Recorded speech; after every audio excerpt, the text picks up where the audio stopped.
Cette émission est conçue et réalisée par des membres de la communauté en collaboration avec Nous TV.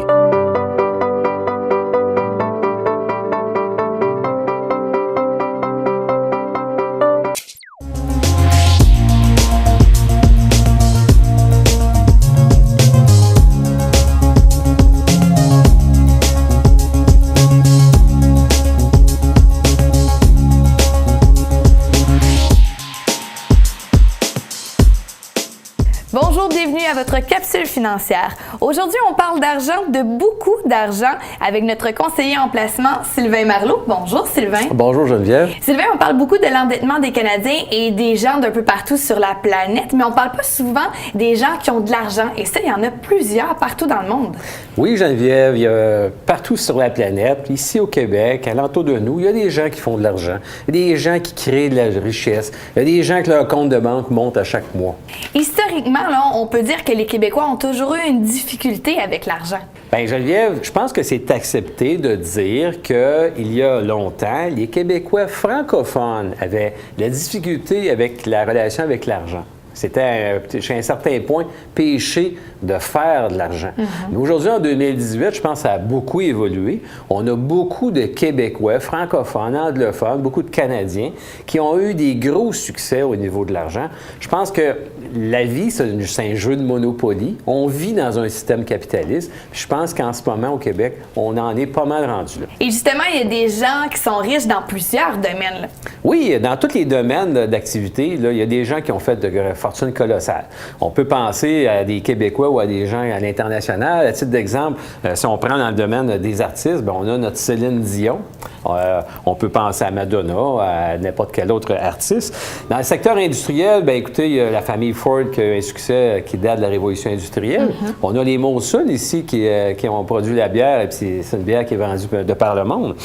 Au niveau des technologies, Bill Gates, Steve Jobs, il y a des succès mondiaux, mais en même temps, il y a des succès qui sont d'ici. Je pense à CGI, M. Godin, qui a un rayonnement sur la planète. Dans le secteur de la production, on peut penser à René Angélil, qui a pris une Québécoise, Céline Dion, puis qui l'a amenée sur la scène internationale. Ouais. On peut penser à un sportif de Ville-et-Mort, Mario Lemieux, qui a fait carrière au hockey, puis maintenant, il est propriétaire des Pingouins de Pittsburgh, un gars de notre province, de chez nous. Secteur de la construction, SNC-Lavalin, qui vient de la famille Lamar, qui ont un rayonnement mondial, le groupe Pomerleau. En fait, il y a des fortunes qui sont mondiales. Bill Gates, Steve Jobs. Il y a des fortunes régionales. On peut penser à Lise Wattier dans les cosmétiques qui vient d'ici, dans le Grand Montréal. On peut penser à Jean Coutu, qui est un Québécois qui est rendu un des plus riches de la planète aussi. Au Québec, donne-nous quelques noms des gens qui ont une grande fortune. Geneviève, j'ai fouillé un peu la question, puis on nous dit que dans les 2000 plus grandes fortunes de la planète, il y aura environ 39 qui proviennent du Canada. Quand même! Puis 12 Québécois. Il faut en prendre, il faut en laisser. C'est toujours difficile à connaître la fortune exacte des gens. Mais on peut nommer des noms de Québécois qui sont dans les plus riches de la planète. On pense à M. Saputo, les fromages Saputo, un énorme succès. Il semble qu'il vaudra en haut de 7 milliards de dollars.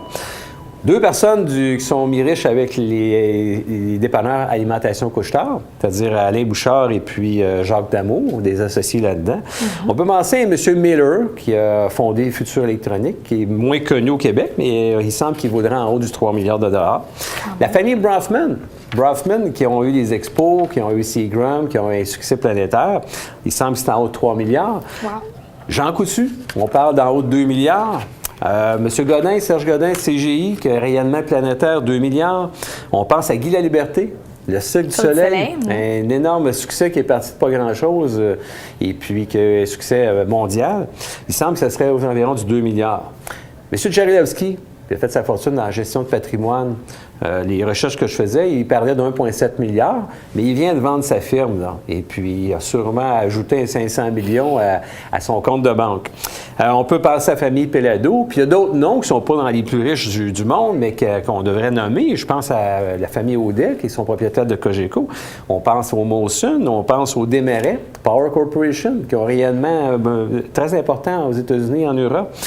La famille Rossi, Dolorama, énorme succès actuel partout au pays. Famille Baudouin, Bombardier, qui en ce moment, ils font des manchettes tous les jours. Famille Kroger aussi, qui est une autre compagnie un peu moins connue du Québec, mais qui est aussi très riche. À ce que j'ai pu voir, il y aurait entre 500 000 et 1 million de personnes au Canada qui seraient millionnaires. C'est quand même beaucoup. C'est quand même beaucoup. C'est sûr que c'est toujours difficile à établir combien il y en a exactement. Il y a un article qui avait été écrit il y a plusieurs années dans le Journal des Affaires. Puis le Journal des Affaires avait essayé d'évaluer combien il y avait de millionnaires au Québec. À ce moment-là, dans leur texte, ils ont calculé que tous les gens qui avaient un fonds de pension au Québec, à prestations déterminées, donc tous les profs, toutes les infirmières, les employés de Bell Canada et d'autres, bien, ils étaient millionnaires. Parce que quelqu'un prend sa retraite, il reçoit 50 000 par année pendant 20 ans, bien, ça fait 1 million et plus. Ouais. Alors, le nombre de millionnaires était très important au Québec avec ces chiffres-là. C'est rendu que probablement que tout le monde dans son entourage, vous regardez, puis il y en a des gens millionnaires. Au niveau mondial, est-ce que tu as des chiffres pour nous? Oui, encore là, je fais quelques recherches. Puis au niveau mondial, le plus riche, il semble que ce serait Bill Gates qui a inventé Microsoft, Windows. On travaille dans les bureaux, tout le monde avec la suite bureautique d'Office. On nous parle de le deuxième serait M. Ortega qui a fondé Zara. Warren Buffett qui a fait sa fortune principalement aux États-Unis, ce n'est pour ne pas dire exclusivement aux États-Unis, dans la gestion de patrimoine. On peut penser ensuite à des nouveaux riches qui, ça ne fait pas si longtemps que ça, qui sont des riches, puis des nouveaux riches grâce aux technologies. Mais on parle de Jeff Bezos, qui est le principal actionnaire de Amazon, sa fortune serait en haut de 45 milliards, puis ça ne fait pas tant de temps que ça qu'Amazon existe. Là. Encore pire ou encore mieux, Mark Zuckerberg, le fondateur de Facebook, on parle de plus de 45 milliards. Pour un jeune homme que Facebook, ça fait combien d'années que ça existe? 10, 15, 20 ans, un réseau social. Un énorme succès. On parle du PDG d'Oracle, on parle du PDG de Bloomberg. Alors, les nouvelles technologies, depuis 20 ans, ont enrichi beaucoup de gens. Quand on regarde tout ça, qu'est-ce qu'on doit en penser de toute cette richesse-là qu'on retrouve dans le monde entier?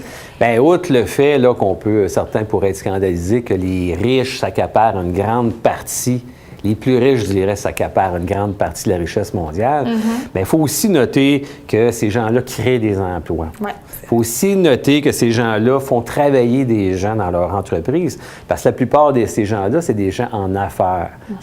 Pour la plupart, ce pas des gens qui sont seuls à travailler. Il faut aussi penser que ces gens-là, avant de connaître un énorme succès, souvent, ils ont connu un échec. Ils ont eu de la persévérance. Ces gens-là ont mis beaucoup de temps dans leur travail. Le travail a été une grande partie de leur vie. Il faut aussi penser qu'il y a un rayonnement de leur entreprise. Tu sais, nos entreprises québécoises font des affaires à l'échelle mondiale. Là. CGI, Lavalin, les Molson, Bombardier.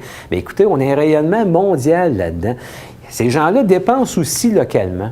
Quand on voit qu'un de ces riches-là s'est bâti une maison de 25 millions au Québec, bien, il a fait travailler des gens de la construction.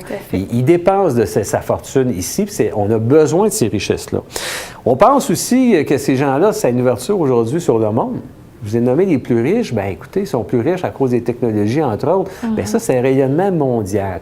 Le Web nous amène maintenant à penser des grands territoires. Il ne faut plus penser régional. Il faut penser provincial, notre pays, global avec l'Internet. On peut vendre partout sur la planète. Il ne faut pas avoir peur de faire des profits. L'argent, on est dans un système capitaliste. Je répète, la vie, c'est une grosse partie de Monopoly. Alors, il faut s'investir avec ce rêve-là.